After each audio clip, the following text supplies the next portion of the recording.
Welcome to Knowledgeable Aging. I'm your host, Jason Kotar. Joining us today to talk about aging in place is a choice that requires a plan is Janet Bunce.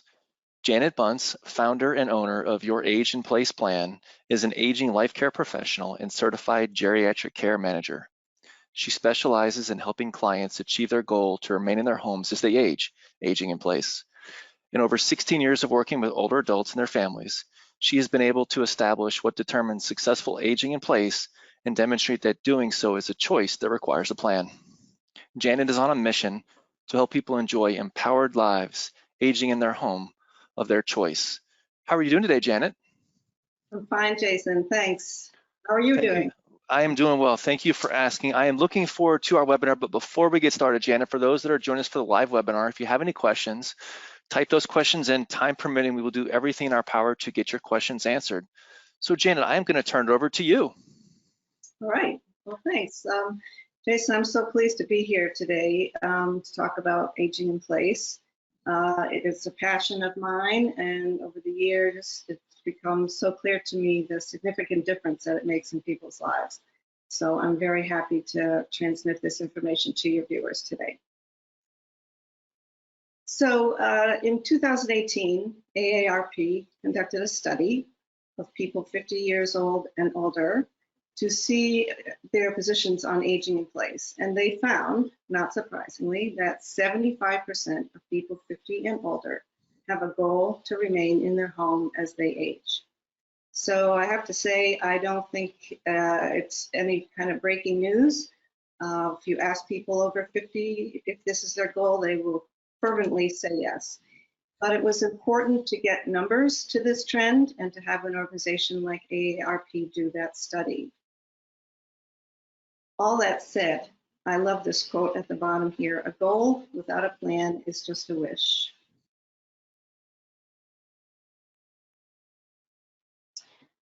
Why do so many people want to age in place? Well, once again, all of these things have been studied, but in practical terms, it's safe, it keeps you in control, it gives you a great deal of freedom, improved quality of life, independence, satisfaction, greater health. These have all been proven as effects of aging in place and avoiding contagious illnesses. But if you ask someone who is intending to age in place why they want to do it, most likely they will say something like, because I like my home. And that is something that can't really be studied, it can't be quantified, but it is the thing that is driving a lot of people to age in place. Why is there so much attention right now to the idea of aging in place? I do think the AARP study was important. It really brought to the media and to the public attention that this is a trend that's happening. There's also been a rise in available in-home services, things like home care from home care agencies, delivered meals, lawn care services, home care services, cleaning services. As it turns out, the marketplace is acknowledging that there is a great need for people wanting to remain in home, and they are responding by developing all kinds of services to people aging in their homes. And these people are a demographic that is very savvy. They know how to research on the internet. They know how to talk to their friends about it. They know how to read about successful aging in place. So these are savvy folks.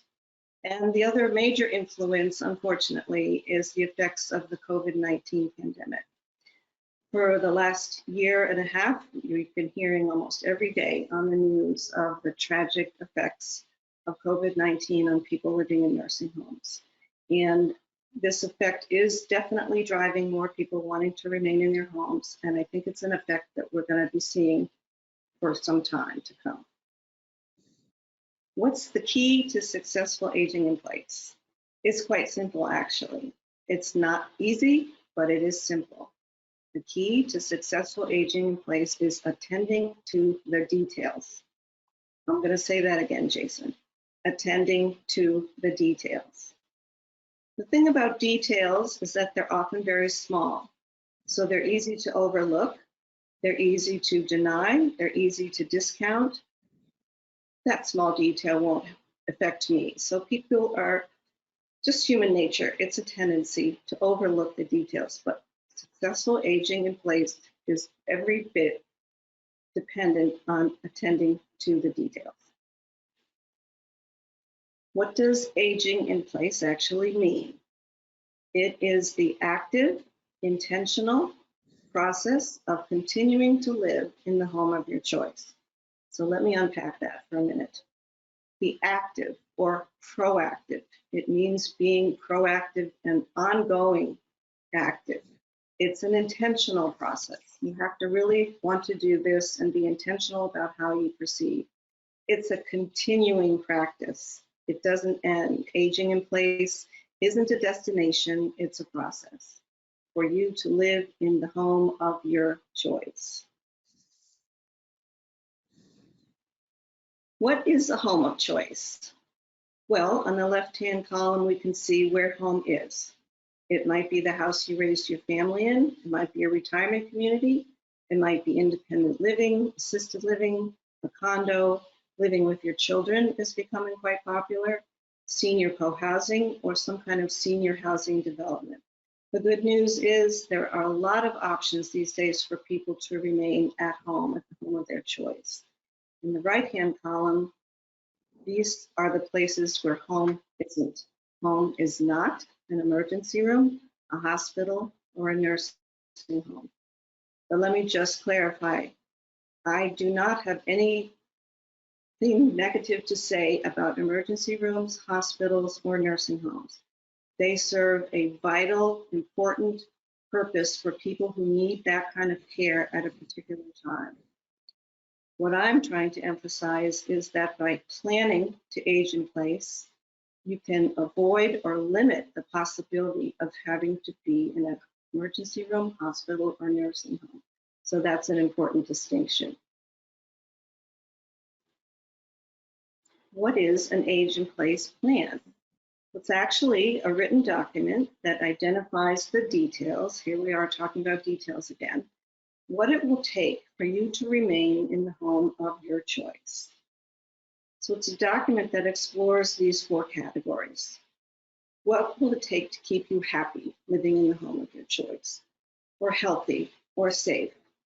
And what important documents should you have to continue your goal of aging in place? So I want to give a few stories about these categories. Let's start with happy. Sally was living in her home. Excuse me. She was 94. It was the home she raised her children in for 30 years. She needed a little help at home, so she had a caregiver coming in. Turns out the caregiver really liked watching TV, but Sally did not. So Sally would sit in her den with the TV going every day because she didn't want to make the caregiver unhappy, even though she was, and she was getting more and more depressed. Well, that was a simple thing to change, a simple detail. We spoke to Sally, asked her not to have the TV on, and she and Sally started to have conversations and read books together and look at the newspaper, and both of them were happier. In the aspect of healthy, there's the story of John, who lived in his home. He'd lived there for 3 or 4 years after he retired. John developed a sore on the bottom of his right foot, and he figured, it's no big deal. It's a small detail. Well, as we age, our circulation to our extremities, our hands and feet, becomes lessened. So a sore on someone's foot can be very difficult to heal. John didn't take care of the sore. It got bigger and bigger and infected, and John ended up in a wheelchair. He could not remain in his home because his home was not wheelchair accessible. Regarding safe, there's the story of Ellen, who lived in a condo, was enjoying her life there. In her living room, she had a lamp, the cord of which stretched across the hallway to be plugged in. This was a hallway that led to the side door of her condo. Sure enough, one night, in a terrible snowstorm, the power went out. Ellen thought she'd better get outside talk to people, see what was going on. She went down the hall with the cord, crossing the hallway, and it did not turn out well for Ellen. The last important element of a plan is to have your important documents pulled together. So these would include a healthcare proxy, a power of attorney, possibly a living will or advance directives, and possibly a medical order for life-sustaining treatment. And the reason this is important is if it should happen that you end up in a hospital or emergency room and you're unable to advocate for yourself, if you have a healthcare proxy assigned, someone who knows your wishes and has agreed to advocate for you, the doctors will contact those people and find out what you truly want. If you don't have a healthcare proxy, the doctors are going to make decisions for you, and those decisions might not be in line with your wishes to remain at home.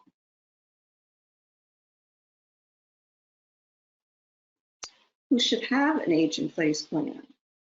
Well, the older folks that are often referred to as seniors, I like to refer to as elders.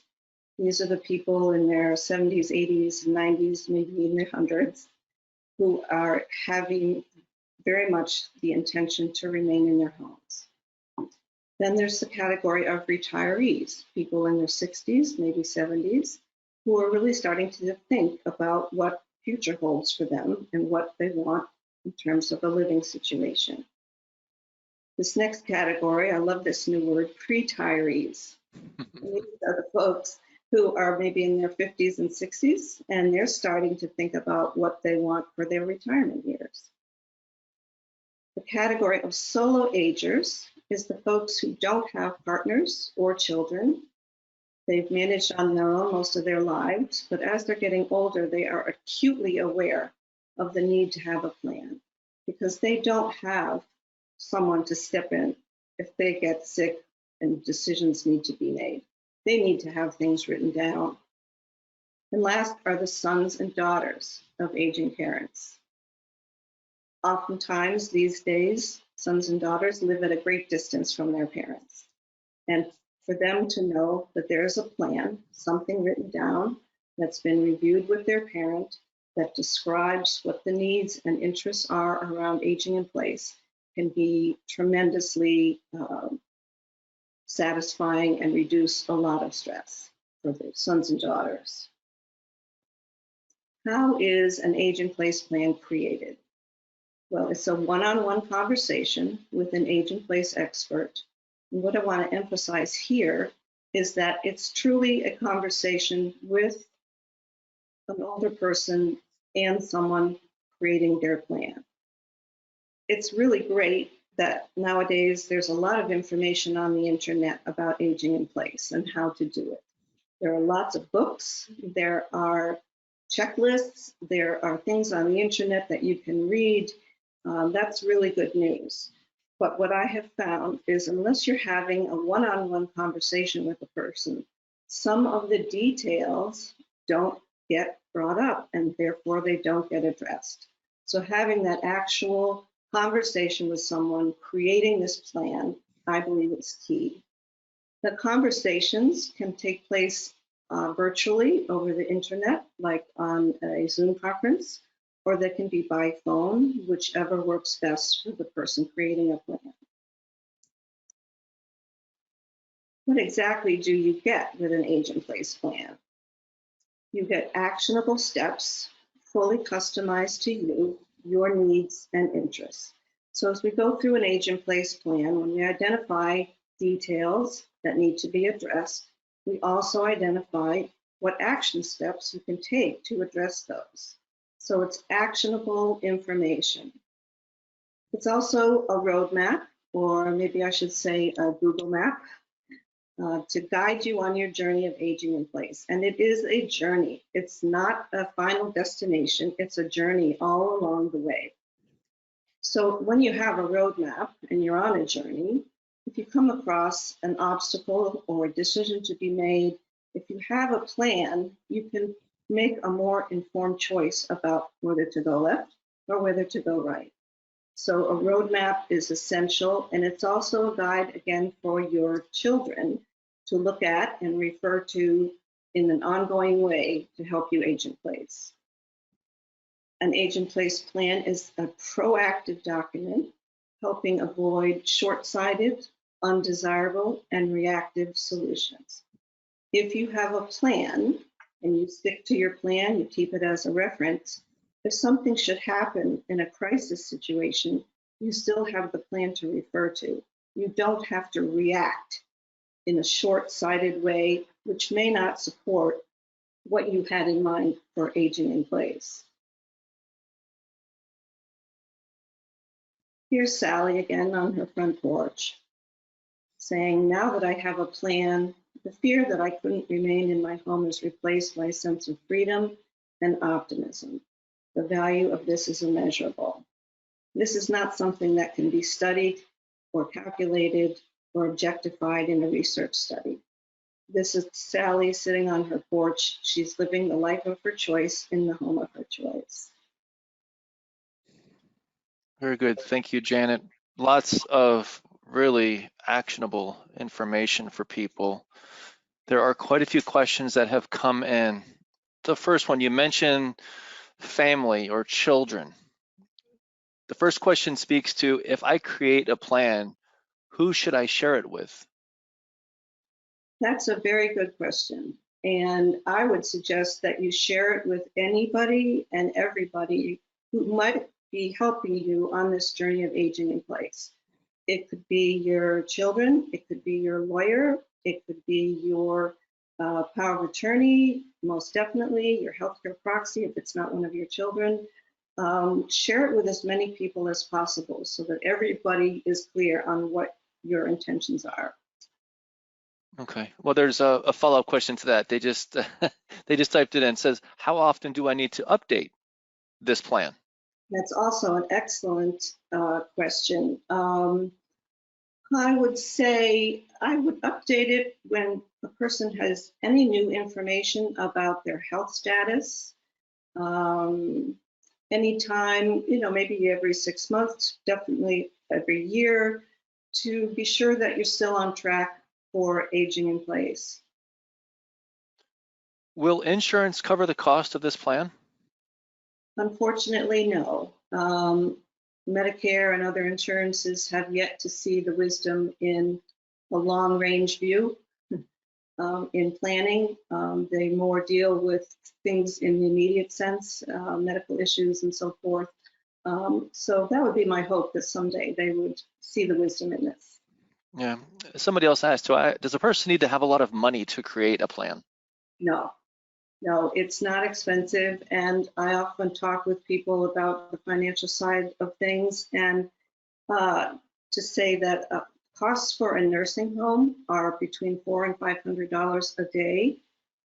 So if this plan keeps you out of a nursing home, it's a really good investment. Yeah. Somebody has asked, what are the essential elements of a plan? Well, again, I categorize them in terms of keeping you happy, healthy, and safe in the home of your choice. So what that means to different people can vary widely, and that's why having a in-person conversation with people is essential. So happy, things like, are you a people person, or do you prefer to be alone? Does it fill you up to be around people and activities, or does it drain you? If it drains you, then living in a retirement community maybe isn't the best option for you.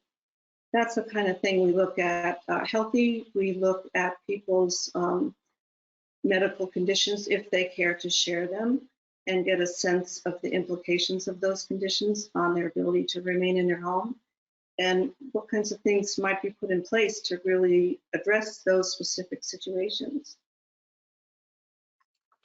So if somebody doesn't have access, Janet, to an age-in-place expert, can I create a plan for them? Well, I have unabashedly defined myself as the age-in-place expert. I've been working with people for over 16 years, and I really have come to understand what all the various details are that can be managed, and if they're not managed, they can derail a person's goal to remain in place at home very quickly. Yeah. So as far as the age in place expert, how do they just type in age in place experts? How does that happen for somebody that's watching this in Seattle, Washington? Right. They would go to my website, yourageinplaceplan.com, and there's all kinds of information there and the opportunity to schedule an age in place planning process with me. I want to talk about contingency plans. As you said, life happens, right? So when you're doing the age in place plan, is there a contingency plan built in?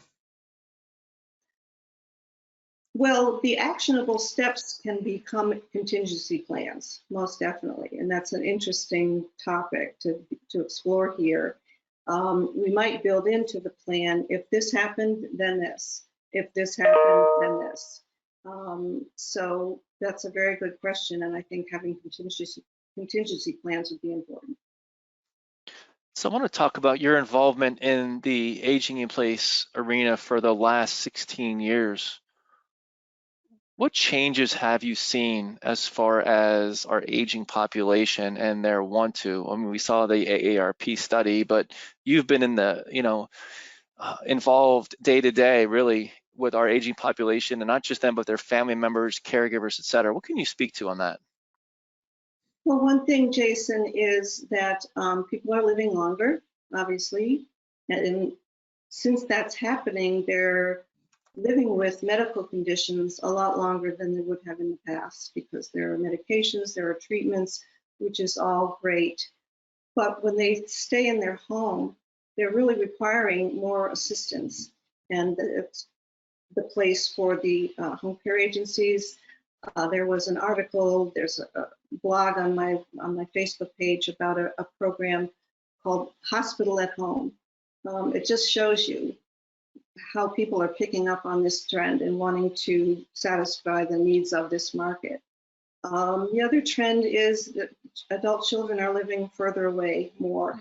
People have to relocate for jobs, relocate several times, and they're worried about their parent at home. Those are some of the things I've been seeing. And there's also, with this growing awareness, I get calls from people who really get it. They understand that they have to plan for this. So there's a lot of growing consciousness around aging in place. Is there an ideal time that an aging in place expert like yourself has that first conversation with an individual or an individual in their family? There is. It's not specific to each individual person, but what I find myself saying in this work is have a plan before you think you need it. So then what are the risks of not having this plan? The risks of not having a plan are that you are subject to the whims of the medical establishment. You're subject to crises happening for you that you can't anticipate. You are subject to not being able to live out your goal to remain in your home. One small detail that gets overlooked, as I described earlier, can derail your plan to live at home. People will say to me, oh, I will never go to a nursing home. I will not go to a nursing home. And then I want to say to them, I get that. And how are you going to make that happen? So attending to the details, finding out what they are, and coming up with action steps is the key. Obviously, Janet, we've all been impacted by COVID. You briefly touched on it, but from your experience, can you talk to us about what your job looks like post-pandemic? In other words, what if individuals like yourself, where do they see your industry going as far as taking care of our aging population? Because you said we are getting older. People in my line of work absolutely see the trend going toward remaining at home. And the sons and daughters of aging parents are taking a much more active role. During the pandemic, there were people that were taking their parents out of nursing homes, and for a very good reason. Now they're saying, wait a minute, I don't want that to happen to you. We need to make a plan. they're taking more responsibility, they're stepping in and helping their parents take action. I want to shift before we're done to the written document again. Now you talked about different family members that should be involved and the time frame. Where is a document like this kept? Is it kept on the refrigerator? Is it kept at a law firm? Where do you recommend? Well, it's a pretty long document, Jason, and I would recommend, we talked a minute ago about getting a copy to as many people as is appropriate, like a lawyer, like your healthcare proxy. I would keep it in a file in your desk. The medical orders for life-sustaining treatment, that's the MOLS form, which replaced the DNR form, do not resuscitate, that should live on your refrigerator. And I wouldn't want to confuse things or get your refrigerator too cluttered up. The MOLS form should live on your refrigerator. It's a pink form, you can't miss it. It's used by emergency personnel that might have to come to your house. They know where to look at it and find it. And it documents your wishes for care in case you become incapacitated. But otherwise, have a copy with your children, your lawyer, your healthcare proxy, your neighbors, your friends, your significant other, anyone that you can think of that's going to be helping you on this journey of aging in place. Very good. Last question, Janet. I want to talk about support network of professionals in a local area. What are those professionals that you typically recommend that an individual, an aging individual or their family at least have on their speed dial, or maybe at least begin the conversation about, hey, we need to at least have this person in case of? Right. Well, one of the things we explore is creating a team Okay. of committed people around you that you have spoken to, and they have agreed to be on your team and step in and help you when things come up that you need help with. Bringing you soup when you're sick, taking you to the doctor's appointment, going out and getting groceries for you. It's so important to have a team. And it's even helpful to assign each person with a role. Some people on your team wouldn't be comfortable driving you to the doctor's appointment, but they would be comfortable to bring in a meal. So you create the team, you get people's approval to be on the team, and specifically what they're willing to do to help you. That's probably the most important thing. There is an association that I belong to, which is the Aging Lifecare Association. It's a collection nationwide of geriatric care managers, now known as aging life care professionals. And they can be absolutely essential, especially when children live at a distance. They can be essential to helping the parent stay happy, healthy, and safe in their home. You can contact me at janet@yourageinplaceplan.com or my website, www.yourageinplaceplan.com, or contact me on my Facebook page, which is Your Age in Place Plan. I'm located in Western Massachusetts. Okay. But the beauty of the Age in Place Plan is that it can happen anywhere, anywhere in the US, anywhere internationally. Because it's done by video, chat, or phone, it can take place with anyone, no matter where they live. Well, very good. Well, as far as knowledgeable aging, you can go to our website, www.knowledgeableaging.com. You can see all of our upcoming and archive webinars. Go to our YouTube page. I encourage you to subscribe. We update that 4 to 5 times per week. If podcasts are your thing, Apple Tunes, Spotify, etc. Until next time, I'm your host, Jason Kotar, and this is Knowledgeable Aging.